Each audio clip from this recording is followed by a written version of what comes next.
All right, everybody. Sorry for the technical difficulties. We'll be back. So I guess this will be a two-parter. So, Lamb, where were we at? You were talking about. Well, you're talking about how, you know, fans today have more knowledge at their fingertips to there's more exposure now, so it's a lot easier to see, somebody's good or not, or, if they're struggling. Yeah, they got it to the point now where they got tracking cameras in all the arenas, and you can see the spots on the floor and the percentages of where players are good at or weak at, and also you can see, how almost you can count like how many miles a game someone runs up and down the court, or like how long somebody's like at a standstill while they're on the floor. Like it's crazy the amount of information they got nowadays, and all of that can be used when you put together a scouting report. Yeah, and you can kind of use that information, kind of cater how you want to defend a player, how you want to, how you want to best utilize a player, so on and so forth. So if tying all that back into how players have a much steeper learning curve nowadays, going from college to the pros and so forth. Yeah. It's not easy, man. It's a different game. It's a different game. A lot of it's for the better, but it's a lot harder now. Definitely a lot harder. Well, yeah, that makes it. That's what makes it even more challenging to have a guy that's 1 year removed from high school playing against other amateurs, because it is more complex. Like, it's more important now to have guys that have a high basketball IQ, where before there were a lot of players that didn't necessarily have a high basketball IQ, but their natural physical talents could almost help them really get by without it. I think of a guy like Samuel Dallenberg. He started playing basketball late in life, so I think maybe 1 or 2 years in high school, and then he got scholarship, went to Seton Hall. He played at Seton Hall for 1 year. So here you have a one and done guy that wasn't even like top tier blue chip, but he was tall. He was like 6'11", 7 foot. Athletic. Pretty quick on his feet, athletic. He was really good with the help defense, and then it's an important reason why I'm saying that. So he gets to the league. He's really good at shot blocking when he comes over from the weak side to help, kind of like Nerlens Noel. But his basketball IQ was horrible. I mean, he would make dumb decisions, stuff that if he had been playing long enough, he would have learned and been automatic. But he wasn't afforded that time to get used to that, because you jump right into the league and you expect it to produce.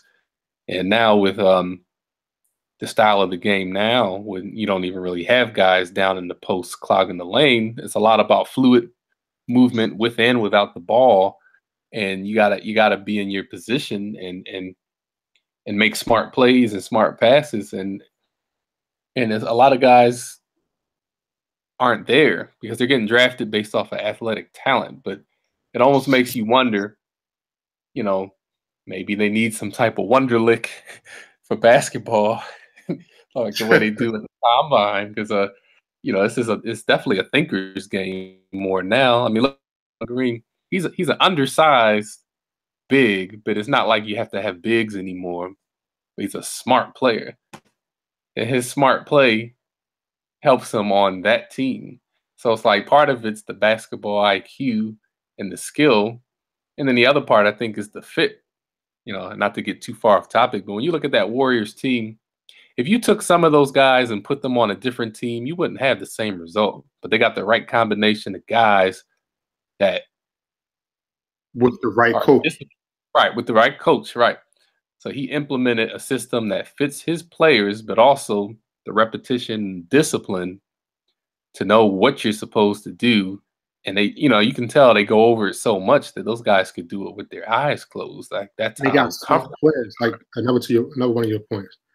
A lot of those players got high IQs, man. Not just Draymond Green, but Iguodala and Sean Livingston. Sure. David West, Steph, Sure. Klay Thompson, Kevin Durant.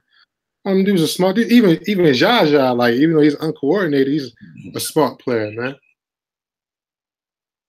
And you need that. Yeah. And like kind of to your point about the whole One League thing, I think kind of want to hold off like bringing that into the league, especially with all the talk about Lamar Jackson, the QB out of Louisville. It's ridiculous, man.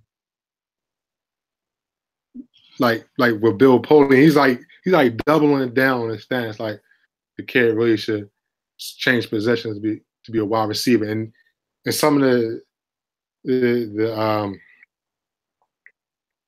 talk that he was talking, it was just like absurd, man. Just saying he was too small. I guess when a kid is 6'3", 6 feet 3 inches tall, he's taller than like Russell Wilson and Drew Brees and all these other kids. Right.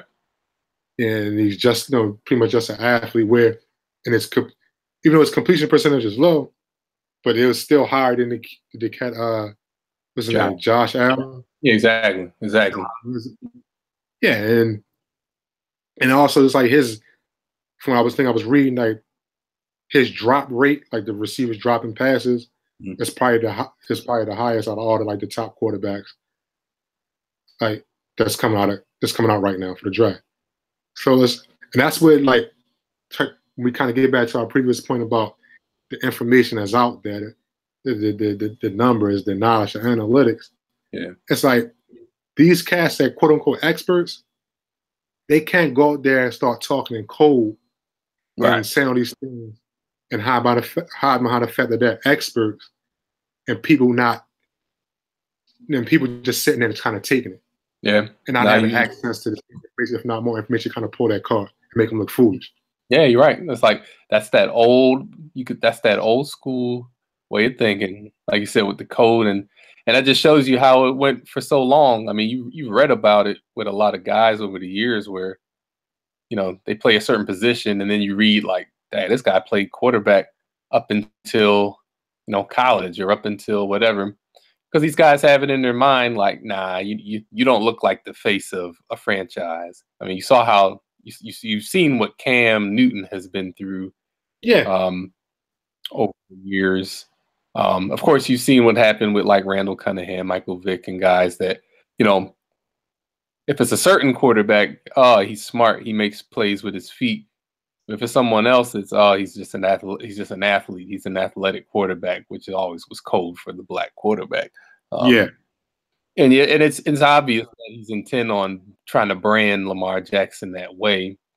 Where, like you said, it's like the numbers say otherwise, especially when you compare him to his counterparts. But it's that old school, it's that old boy network, old school way of thinking. And yeah, like you said, it's a new day and time. So.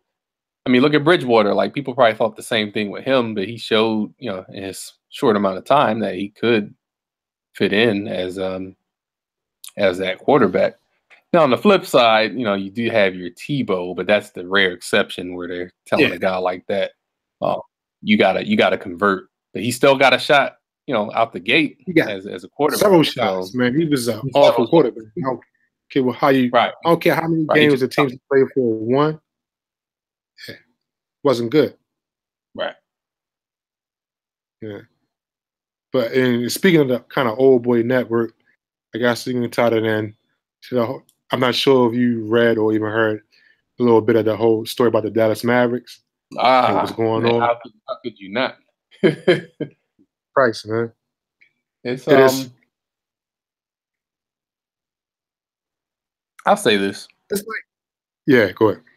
It's a lot of the shock and the outrage is because it comes to light. But these are just tips of the iceberg, in my opinion. And I think this stuff happens more than we know and has happened more than we know. It's just that this type of stuff gets out into the light. And again, we're hearing a few reoccurring themes over these weeks. Just more coverage nowadays. And you got social media and there's a lot of 24-hour news cycle. You would have to think that back in the day with like the old Yankees and old Cowboys and different teams like that, of course that type of stuff went on. You just know it did, and it was just that's just how it was. Same thing with Hollywood and whatnot. So it's like this thing with the Mavs. It is pretty ridiculous. Like when you read the stuff, and it's like, all right, so you got this, you got your team broadcaster doing one thing, but then to have your team president or the executives overseeing the stuff, and then he's got his issues. I'm sure it happens more than we know.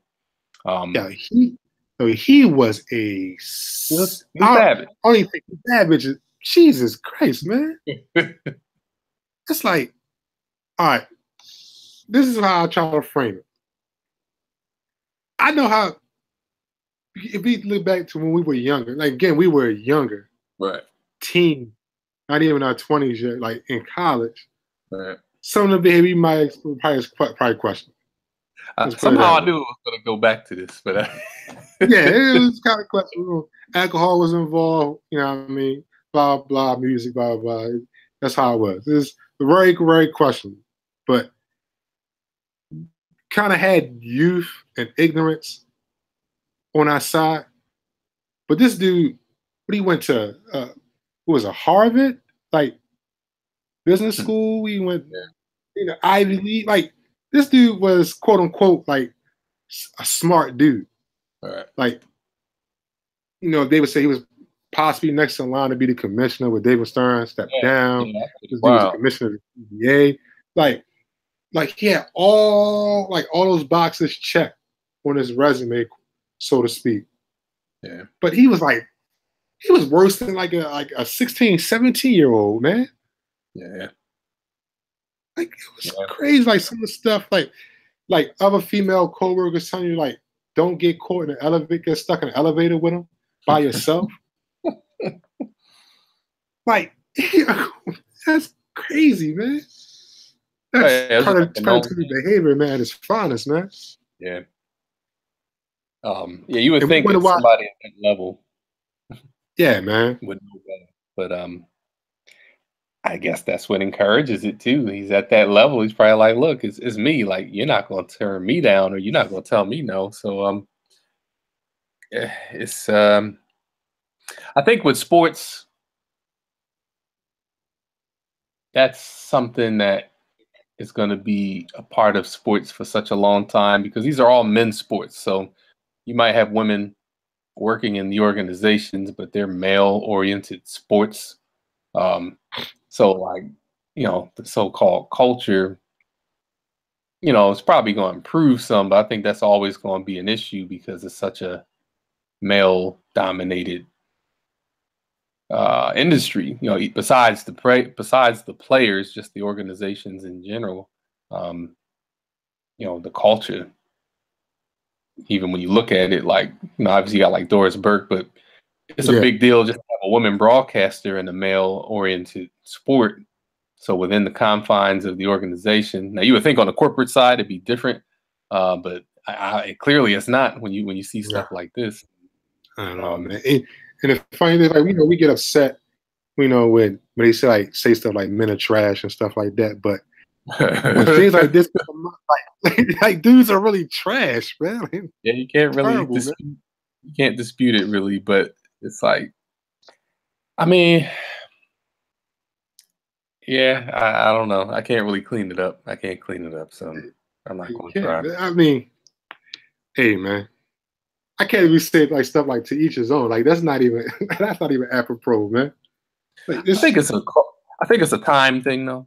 Like I do think it's a generational thing where as you have more Generation X and millennials into these positions, it's probably a lot different. But if you were like, to some extent, Generation X, if you're like Generation X and definitely boomers or older, like they just took stuff like what they, that's the way it is. That's just their motto with stuff. Like it could be horrible, but that's just the way it is. You just deal with it. And that's that type of mentality that's what got them there. And they just accept their fate, so to speak. They don't try to combat something. They just take it for what it is, good or bad.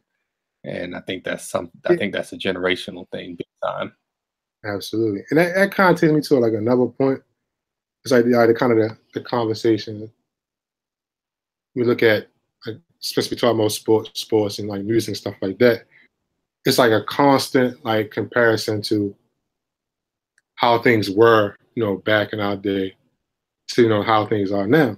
And it's Yeah. crazy that like we're to this point where like to this age now where that's like a heavy point of conversation nowadays, like almost every form of life, like especially with music and sports. Like, like I'm personally like that, but like to see like some of my peers like get to the point that it was like, oh, like everything was so much better in my day. Right. Like kind of being like that, like we're parents or our grandparents stuff like that. Like back then we had it harder, or the music was so much better, or the food was better, this type of thing. Like to be at that point in my life is kind of weird. But I think it's at some points I think it's kind of whack, especially if you want to bring it to sports.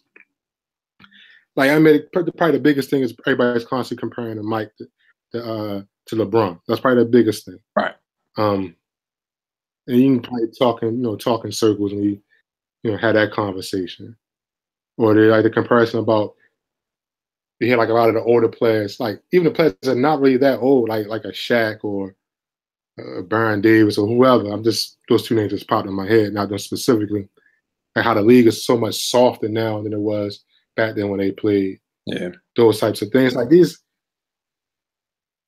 it's funny that we're at this point now. Like a lot of these cats, 4 or 5 or even less years removed from actually playing in the league. Like Paul, like you had like Paul Pierce or whatever. Right. Like you just left the league like last year. It's like you already like in that bag right now. It's like from one standpoint, it's like just kind of let things be. Like things change, things evolve. Right. Things aren't always going to be the way they always were.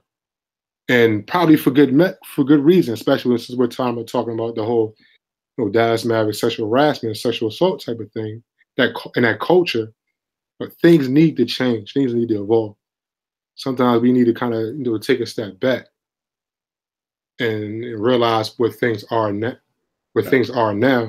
Right. and not like this worship, and fantasize about things were back in the day. Because if you take it like to music, like it was a lot of trash music out when we were coming up too, when we were young.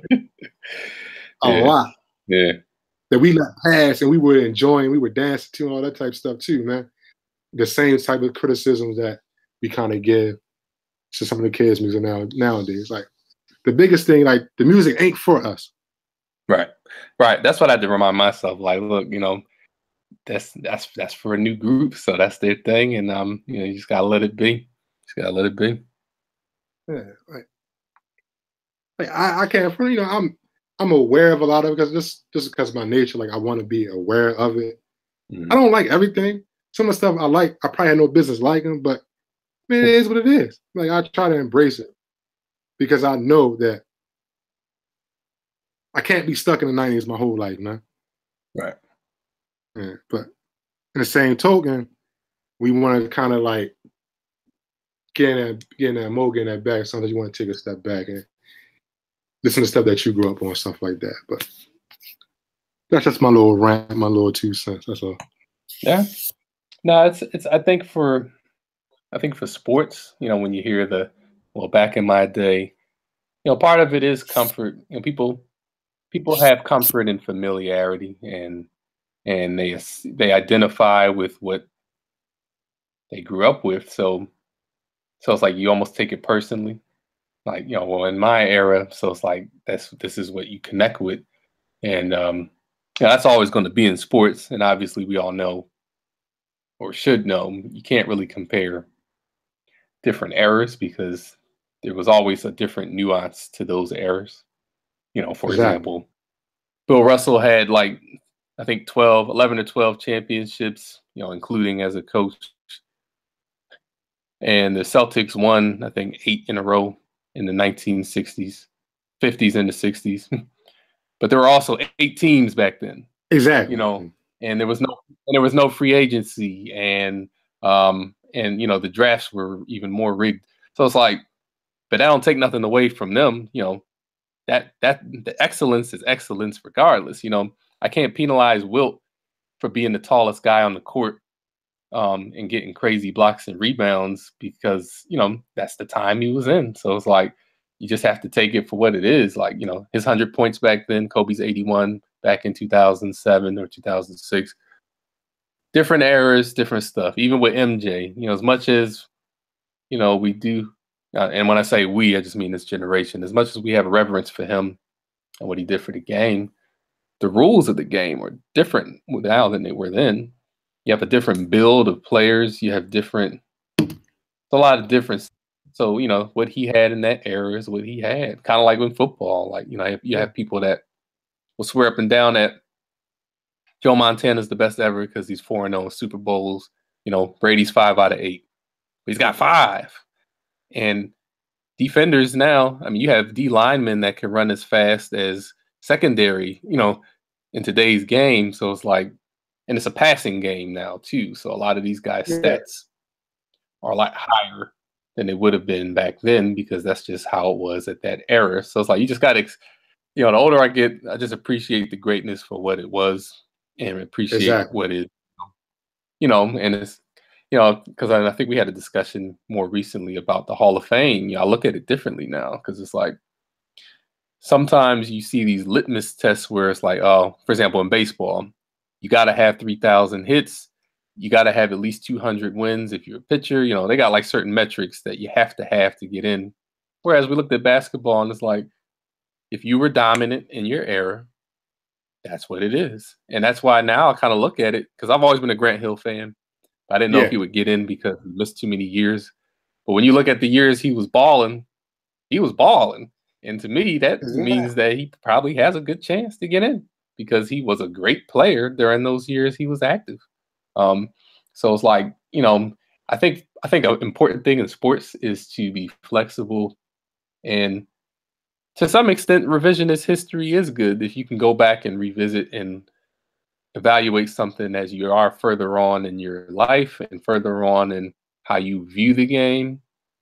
I think sometimes it's okay to revisit things where you might have swore up and down at one point, never say this or this can never be. And then you look at it later like, you know what?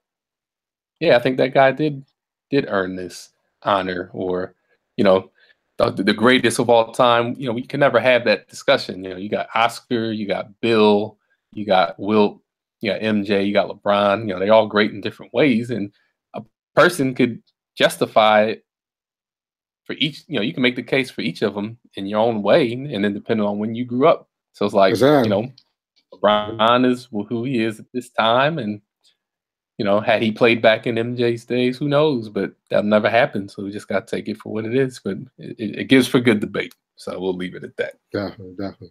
I guess that's a good stopping point right now. Yeah. Good closing remarks. So good conversation. We had a little technical difficulties, but I think we cleaned it up nicely. So again, that ends another episode of the podcast. As always, Apple Podcasts, SoundCloud, Shoot the Ish Podcast on SoundCloud, Google Play. Listen, like, subscribe. Daniel, as always, it's a pleasure, my man. Thanks for having me on, and I definitely look forward to the NBA's been giving us some gems so far. Each week there's been a bunch of stuff going on. So I'm like, let's see what happens next week. Yeah, man. It's like, no, stop, man. Can't wait. Hopefully the boy Jimmy Butler, man, ain't out for his injury ain't as bad as it is, but we'll see. And I'm quite sure once we get the breakdown and everything, we probably come back and kind of tie ball around that too. Yeah. So all right, man. So till next time I talk to you again, man. All right, we out. Peace.